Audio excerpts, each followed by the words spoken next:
We're back for our daily MLB Best Bets here on the channel here for Tuesday, May 27th. Yesterday, another positive day here on the channel with the MLB Best Bets. Looking for more of the same tonight with every team playing today in Major League Baseball. So 15 games to choose from, and we've got our 5 best bets for this schedule. And folks, before we get into the video, make sure to hit that subscribe button down below for some more daily MLB Best Bets here on the channel. Earlier today, actually yesterday, we posted our Game 4 predictions for the Indiana Pacers and the New York Knicks from the Gainbridge Fieldhouse later tonight. And as well, later tonight, we're going to have our game number 5 predictions between the Thunder and the Timberwolves as OKC looks to close that thing out tomorrow. So make sure to join us for that on the channel. And also, this week on Greedo Plays MMA, our UFC Fight Night, Blanchfield versus Barber full card predictions. Make sure to go check out that video linked in the description down below and go subscribe to Greedo Plays MMA if you have not yet. Okay, let's go on to the first of our 5 best bets for today. We're going to kick things off in Philadelphia, Pennsylvania at Citizens Bank Park between the Philadelphia Phillies and the Atlanta Braves. Primetime spot on TBS. I'm taking Philadelphia. I mean, I'm always going to take the Phillies against the Braves, all right? I dislike both these teams a lot. I dislike the Phillies less in all fairness, but I do think Philadelphia beats Atlanta today. The Phillies were on a huge winning streak. I believe it was 9 games, until they lost that final game in Sacramento to the Athletics. Lawrence Butler with a huge triple ultimately put the Athletics on top in that game. But the Phillies are playing really good baseball. It's something that I kind of thought at the beginning of the season was going to happen, and then we saw this team kind of falter, 25 games into the year and really struggle. That's when I thought, okay, maybe they weren't going to be that great this year. No, the Phillies are still legit, and the Phillies, I think, are still the favorites to win the entire thing personally. Yeah, the Dodgers are around. Yes, you got the Padres, you get the Yankees, and hell, even the Detroit Tigers who cashed for us yesterday because, of course, they did. They always do. I still think the Phillies are the team to beat personally. I don't know. Bryce Harper in the playoffs last year, I think, was an outlier, and I think they're still the team to beat. Even though I don't like them, I can say that, I think they beat Atlanta today. I look at the pitching matchup. Ranger Suarez versus Spencer Strider, right? Strider and Suarez both with minimal starts this season because of the injuries that both those guys have dealt with coming into this year, and obviously because of last year. And Spencer Strider ERA is 5.79 on the year, but that's over 2 starts. One against the Toronto Blue Jays and the second to the Washington Nationals. The Braves are winless so far in Spencer Strider bump days, given all that, or albeit that's only 0-2. But Strider's first start against the Blue Jays, 5 innings, 5 hits, 2 runs. Second start against the Nationals, Washington really got on Strider, 4 runs in the first inning against him, 4 1/3, 6 hits, 4 runs again for the Nats against Strider. And Ranger Suarez, ERA is 3.7. The Phils are 3-1 in Ranger Suarez starts, and the only loss that they've had with Suarez in the bump was against by far the best hitting team he's faced, but against the Arizona Diamondbacks. And really, I don't put much into that. It was his first start of the year. He goes 3 2/3, 7 hits, 7 runs. Okay, it's going to happen. We know how explosive the Diamondbacks can be, and we're going to talk about Arizona later in the video as well, but we know how good Arizona can be. 3 straight starts since that Arizona start for Suarez. Against the Guardians, he goes 7 innings, 3 hits, 0 runs. Against the Pirates, 7 innings, 6 hits, 3 runs in his last start in Colorado. I don't care, it's the Rockies. It's in Colorado, that's at elevation, at Coors Field. 6 2/3 innings, 6 hits, 0 runs. That'll play from Ranger Suarez. At a stadium like that, at an elevation like that, we're going to take that at a Ranger Suarez. So arguably, no, you can definitely say I think Ranger Suarez has been better than Spencer Strider this season. Not to say, again, that Suarez is the better pitcher. Just so far from what we've seen, I kind of like what we've gotten out of Suarez more personally. And I look at the 2 lineups for these 2 squads. I still like the Philly lineup more, personally. I know the Braves just got Ronald Acuna back, and he's been hitting the baseball very well. He's only played 3 games so far this season with that Padres series, but hit home runs in 2 of those games. Drake Baldwin's hitting the ball real well as you get Acuna, him, and then likely Ozuna from the Braves in the 4 spot. But I'm okay with that compared to what the Phillies have in their lineup. This is one of the best lineups in all baseball right now. We talked about at the beginning of the year how this team was struggling and how Bryson Stott was struggling, Trey Turner was struggling, Bryce Harper was struggling. Struggle no more, really. Bryson Stott's got the average of 260. Trey Turner is looking like an elite shortstop every single day now. Fielding wise, I don't know, still leaves a little bit to be desired, but Trey Turner batting .310 in the year right now. He's been excellent. Bryce Harper is batting .270. Kyle Schwarber, man, every time I bet against the Phillies or I'm cheering against the Phillies, because I do a lot, I get scared of watching Kyle Schwarber at the plate. I mean, I've witnessed it firsthand, obviously, with the Washington Nationals on both sides of the equation. But man, Schwarber, if he touches the ball, he stings it, and that ball goes a far way as well. Castellanos, always trouble. Max Kepler, that home run in Sacramento on Friday night to continue to extend that game off of Mason Miller. There's bats. Alec Bohm has turned it around. He's batting .275.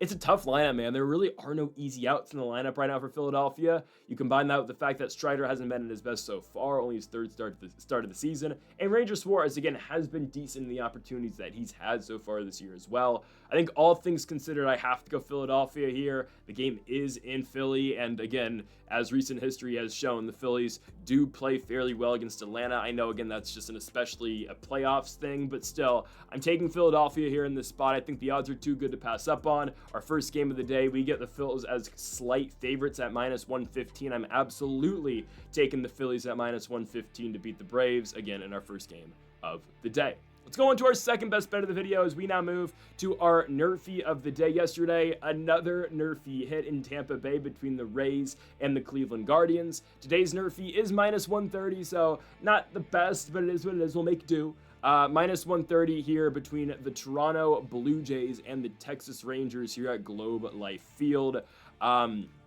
I think this is very playable. I look at the two pitchers on the bump. There's obviously one pitcher we're more concerned about than the other, and that's Bowden Francis. Francis with a 5.54 ERA on the season. His last start against the Padres, 4 innings, 3 hits, 2 runs. But man, the starts prior to that have been concerning to say the least. Francis against the Detroit Tigers, 4 2/3 innings, 8 hits, 4 runs. Mariners start 6 2/3, 6 hits, 3 runs. Guardians, 4 1/3, 6 hits, 4 runs. And the Red Sox, 3 innings, 8 hits, 7 runs. I just need a clean first inning out of you, pal. And if there was ever a team right now I feel like you can get a clean inning against, I think it's the Texas Rangers. I firmly believe that.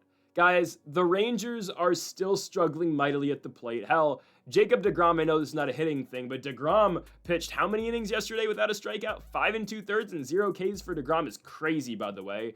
But the Rangers are still struggling at the plate. Only 1 run yesterday against the Toronto Blue Jays. It was a Wyatt Langford solo home run in the bottom of the 4th. Other than that, the Rangers were completely shut down at the plate like they have been for the last week, really. They got shut down in the Bronx against the Yankees. They looked horrible in the South Side against the Chicago White Sox. And their first game back in Texas yesterday was not good. I mean, where does the offense come from with this team right now? It's Langford, it's Josh Smith, it's Josh Young, I guess. But man, they are struggling mightily. Yesterday, only 5 hits for the Rangers. One of them was Langford. Ozuna had 2. Jonah Heim with 1. And Adolis Garcia, who's found himself batting in the 8th spot, who's batting .215, did have a hit yesterday as well. I mean, the fall off from Garcia and Semien are crazy. I mean, 2 guys who were key parts of that World Series team a couple seasons ago. Garcia's batting in the 8, batting .215. Marcus Semien's batting in the 9 spot now, batting .175. Yikes. But honestly, I mean, obviously, we're not going to see those guys here in the nerfy today. It's going to be Sam Haggerty likely in the 1. It's going to be Josh Smith in the 2. And it's going to be Wyatt Langford in the 3, with Young and Berger likely following. I know Bowden Francis hasn't been that good. If I look at what the Rangers and how the Rangers are performing right now, I think we're okay. I honestly think we are. Unless Langford takes us yard. I mean, Haggerty's not going deep, and he's bats 200 in the leadoff spot. Josh Smith can get it done, but and Josh Young's not a horrible player too, but we've been so successful all year long with nerfies, and I'm going to say it again like I say every single day with the nerfies. Again, the best hitter with the Rangers right now, I'd say in their top 4 guys, is Josh Young. He bats 280. Okay, again, he's going to get a hit 280 times out of 1,000. I know that's basic baseball math, but it's the facts. Like, I don't care Francis hasn't been that good. In 1 inning, I'm trusting him over Josh Young to put a ball in the gap. And then on the flip side of things, Nathan Eovaldi against the Toronto Blue Jays. I'm more than fine here. Eovaldi is pitching his way right now into the AL Cy Young race. I know, again, that seems like a 2-horse race right now between the Red Sox, Garrett Crochet, and the Tigers, Tarek Skubal. But man, Eovaldi's been so good. His last start against the Yankees was excellent. We had Rangers money line, and his team couldn't get him 1 run. They lost 1-0. Eovaldi gave up a solo home run to Jorbit Vivas, and that was enough for him to take the L. He's got a 4-3 record with a 1.6 ERA, and the lowest whip in all of baseball, sub 1, is .79 for the 35-year-old. And he's 4-3. Again, records for pitchers in baseball mean absolutely nothing. I think Evaldi's able to get us 3 outs. I mean, this is the much easier side of things here. So that's the top half of the inning. I think we're fine. You look at what he's going to be dealing with here from Toronto. I mean, Bo Bichette, Vlad Guerrero, again, great hitters. But again, I'm taking Nathan Evaldi over those guys in one particular spot. Varsho, or I think it's Varsho in the 3, and probably Alejandro Kirk in the 4. Again, we have a shutdown pitcher. I always side with the shutdown pitcher over great bats. Again, I know how talented Bichette is. I know how well Vlad Guerrero Jr. can hit the baseball. But Nathan Evaldi, again, his whip is sub 1. I mean, it's, again, more times than not, Evaldi's going to go 1, 2, 3 and not see a single guy hit the base paths in an inning. I think we're okay in this spot. Games in Texas, Evaldi's pitching at home, and the Rangers, this team sucks offensively right now. I know Kevin Gausman, again, had a really good day yesterday, and is Bowden Francis Kevin Gausman? Probably not, but Gausman yesterday against Texas goes 8 innings, 5 hits, 1 run, again, the only run being the Wyatt Langford solo shot. There was no pressure on Gausman the entire baseball game. I think we're fine here in the nerfy, minus 130 from Globe Life Field in Arlington, Texas.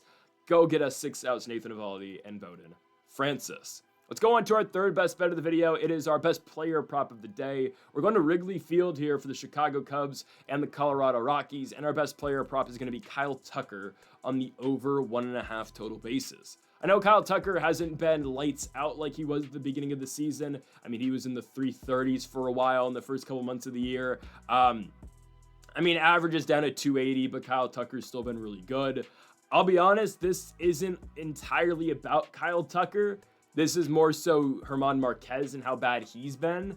But I did look, obviously, at the start. I see Marquez going. I'm like, all right, who has the best matchup against German Marquez? I do think it's Kyle Tucker pretty easily, honestly. I mean, I know Ian Happ's 4 for 10 career, and then Dansby Swanson's 4 for 7 career, but like, I'm not betting on Dansby Swanson and Ian Happ. I'd rather just take Kyle Tucker at that point. I'm going to take the guy who's batting in the 2 or the 3 hole every single night for Chicago, and I'm taking their best hitter. I mean, I know it could be PCA sometimes. I know it could be Seiya Suzuki, but Kyle Tucker's that guy. I'm going to rely on him to go over 1.5 total bases. Again, the 1.5 total bases has been really good for us. It wasn't yesterday because Bobby Witt just went 0 for 4, and the Royals as a whole looked horrible. Don't get me started on Michael Lorenzen. We didn't even have Royals money line yesterday as an official best bet. I played it personally. It is what it is. But, man, the Royals looked like crap yesterday against the Reds. It was atrocious. Anyways, Witt didn't hit the over for us yesterday, but for the most part, we've been really good with the over 1.5 total bases here on the channel. Kyle Tucker has not hit this in 3 of his last 4 games, I understand. Guys, there's a difference, though, when you're playing the Colorado Rockies, and I get it, the game's not at elevation, but German Marquez has been god-awful the entire year. It's weird that, I mean, none of the Rockies guys can pitch, despite if they're on the road or not. And Marquez is coming off his best start of the year, though, in his last one against the Philadelphia Phillies. 7 innings, 4 hits, 2 runs. That's really damn good. It was a game that his team ultimately lost 2-0 because they couldn't get him a damn run, but it's by far his best start of the season. I will just direct you in the intention of his start in Arizona, though. 3 innings, 7 hits, 5 runs, 5 earned, 7 total runs. The Giants start 4 1/3, 6 hits, 5 runs. Teams are going to get to German Marquez, okay? And Chicago should get to German Marquez, which should mean Kyle Tucker is going to get multiple at-bats, and it should mean Kyle Tucker should be able to have multiple hits in this game. If not, obviously a ball in the gap does it, or a home run does it as well for Kyle Tucker. Again, this is one of the best hitters in the MLB. I don't care that he's been kind of cold recently. Actually, he's been better than he was in the middle of May. Average at one point got as low as 258. It's back up to 280. Kyle Tucker is on a big hitting streak at this point. I believe 7 consecutive games of Kyle Tucker getting on base with a base knock. He had a couple 3-hit games against the Miami Marlins in that series down in South Beach. And against the Reds, hits in every single game. Yesterday against the Rockies, 1 hit. It was a single. It was an RBI single. But Kyle Tucker is going to get opportunities, and I like the matchup between him and German Marquez. Again, not much historical backing for this pick. Only 5 at-bats that Kyle Tucker has had against Marquez. In those 5 at-bats, he's 2 for 5 with 2 RBI and a walk. So it is what it is. He's batting .400 career against Marquez. Again, more so this is me picking against German Marquez than it is Kyle Tucker. Again, it's the best guy I think we have for Chicago, and I just feel like fading German Marquez, a guy so far this season with a 7.66 ERA and a 1-7 record. I understand his last start was actually really good against the Phillies, but even if he has a good start, the best hitters on their best day are going to find ways to get on base against German Marquez. All right, his fastball has not looked good this season. He's hanging stuff over the middle of the plate. I believe Kyle Tucker should be able to take advantage. This is a guy who's going to get a massive payday in the offseason. There's a chance it's from the Los Angeles Dodgers as well, which is absolutely ridiculous. But I do believe Kyle Tucker is going to come through for us here in this spot at home at Wrigley Field. German Marquez with a +7 ERA on the year. I think Kyle Tucker is going to be okay here. We're going to take the over 1.5 total bases. It's at completely even money. +100 Kyle Tucker. Go out there and do a job for us. Homer, double, 2 singles. We'll take it anyway. Let's go Kyle Tucker. Let's go into our 4th best bet of the video. It's not a money line, actually. It's a run line. I rarely do this, and I believe the only times we've ever taken run lines this year, there's been 2 scenarios, I remember. We've taken it with the Chicago White Sox +1.5, and we've gone Washington Nationals +1.5. Today I'm going to the -1.5 for the very first time. I don't like going -1.5, especially with teams at home. I'm going to be honest with you. I don't love it, but today I do. Okay, it's -120, -125-ish for the -1.5 for the Arizona Diamondbacks here at home against the Pittsburgh Pirates. Guys, the Pirates, I don't know if they're going to score tonight. Okay, I legitimately don't know if they're going to score. Yesterday they got shut out here in Arizona 5-0. Ryan Nelson had a really good night, 6 2/3 innings, 4 hits, 0 runs. Pittsburgh wasn't able to muster any offense. And oh, who are they facing tonight?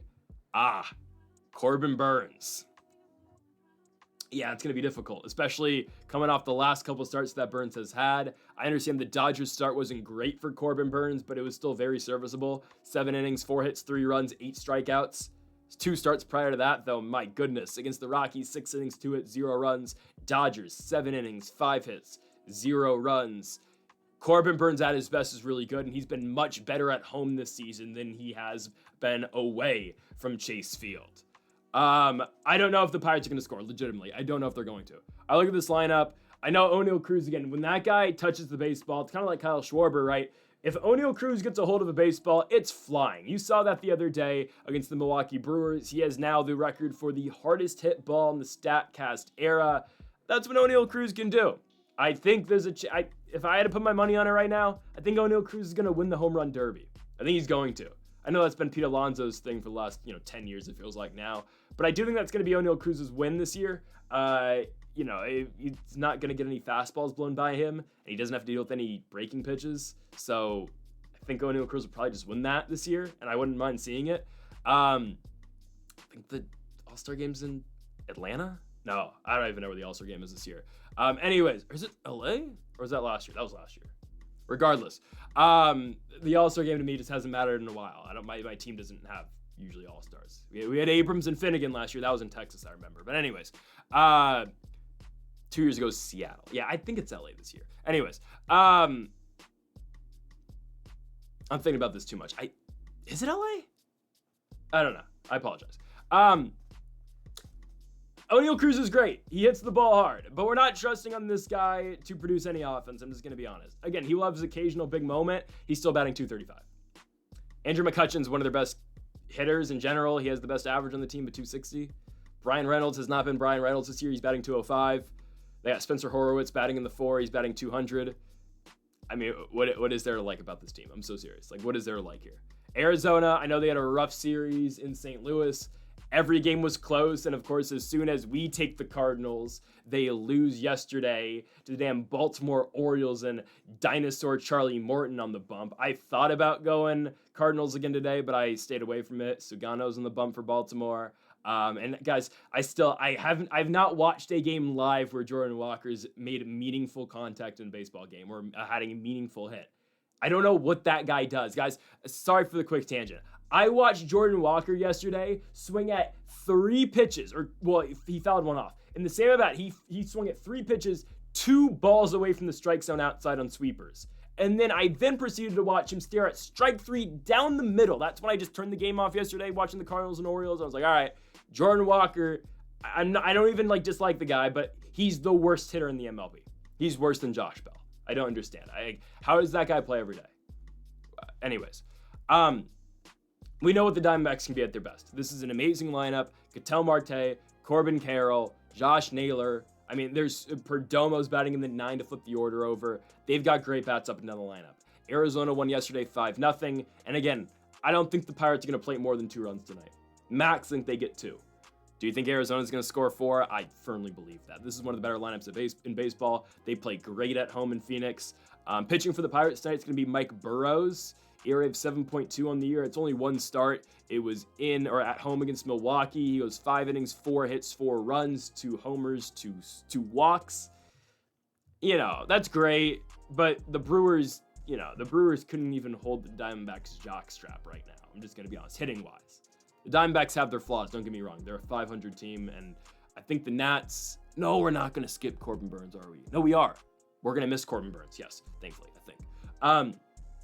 Right? Like, they have their gaps, obviously. They have their holes with their bullpen being god-awful and whatnot, but that doesn't really matter because the Pittsburgh Pirates, their offense and their lineup is just atrocious. It just is. So that's why I'm fine playing the -1.5 here. I rarely do this, and I don't like it because, again...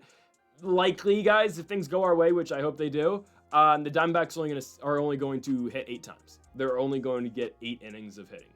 That's fine, because they should be able to outscore the Pirates by 2 runs with that. My final score prediction for this game is like 7-2.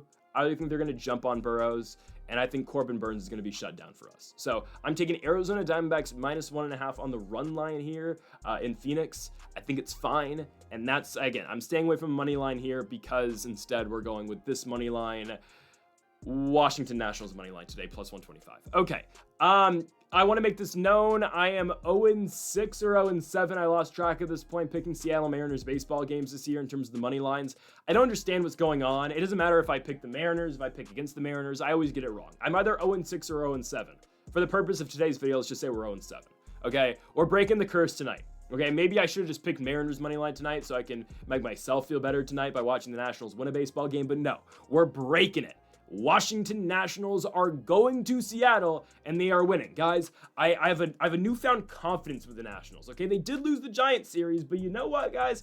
I saw the Nationals, their social media team posted a video of the guys in matching tracksuits going to the airport and, getting on the bus, loading their stuff in. I saw the guys, Abrams was, vibing. Everyone had sunglasses on. I'm pretty sure they do this for every series. But the Nationals Twitter page has never posted it until now, okay? We are actually getting excited for a road trip. Now, the Nationals are facing the 3 best pitchers they could face in terms of, like, the 3 best. Like, if I got to pick 3 guys in the rotation right now for Seattle I want to see, that's what the Nationals are getting. With all due respect to Logan Evans, who's pitching tonight, who hasn't been bad this season, but I think he's very hittable. Logan Evans, we're going to get Kirby tomorrow night, and then Emerson Hancock on Thursday. The Nationals better win on Thursday night with Mackenzie Gore.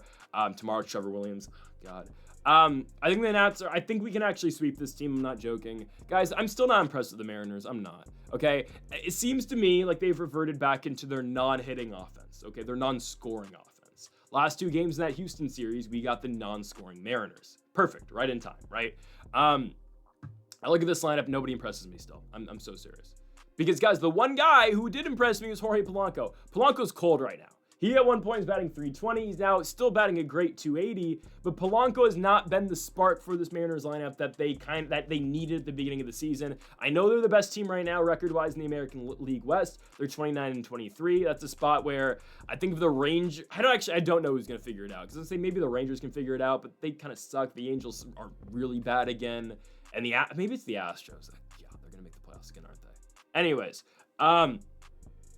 Jorge Polanco has not been that great recently. Julio Rodriguez, yes, he's going to tag a baseball every once in a while, but not a consistent baseball player for me. Cal Raleigh, same thing. He's going to absolutely obliterate a baseball, but if he doesn't hit it that hard, if he doesn't time it up perfectly, it's probably going to be a strikeout. Dylan Moore has been all right this year. Went 0 for 5 in their last game. JP Crawford, again, is not bad. Nothing moves me with this lineup. They're DHing Mitch Garver. Randy Arozarena is home run or bust, it feels like. It feels like this is their entire team. I do get a little bit scared because Mitch Parker's in the bump tonight, and he does give up the long ball quite a bit. But I think we're okay. I really think we are, guys. I think if there's ever a team that Mitchell Parker can just get by with, I think it's Seattle. And this isn't the best way of looking at it. But guys, Mitchell Parker's so due for a good start.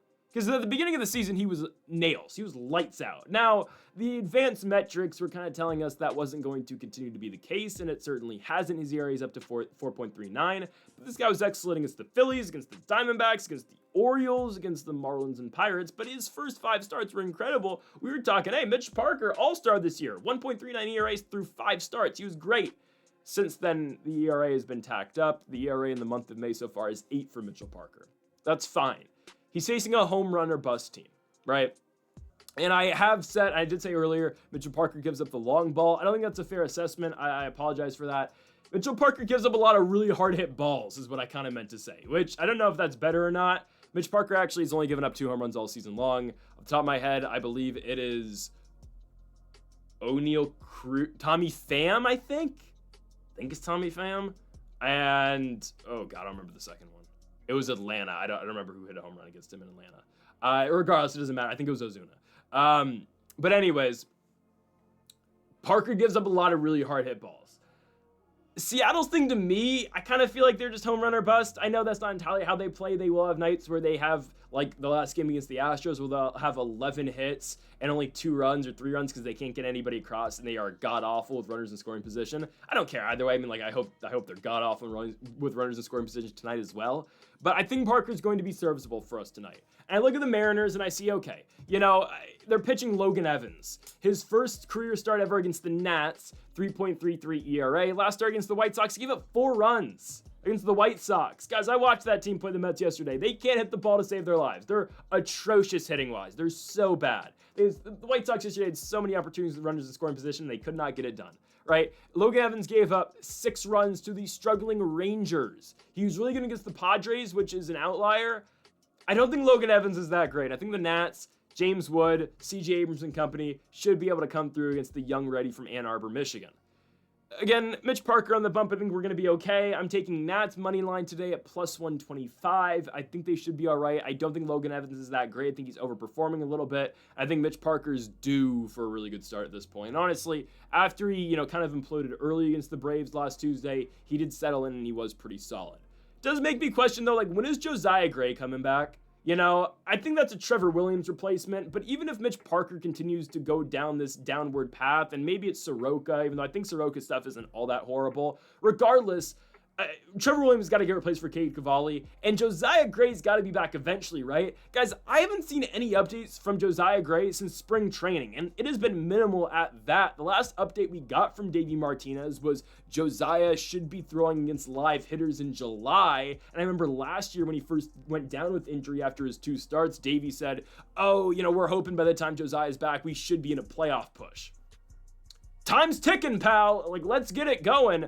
Another thing, I don't know why, and I see this discourse a lot on Nats Twitter. I don't know why a lot of Nats fans are just down on Josiah Gray. I get it. Maybe his advanced metrics aren't all that great. Are we not forgetting this guy was an all-star his last full season he pitched in the majors? I get his second half was not as good as his first half.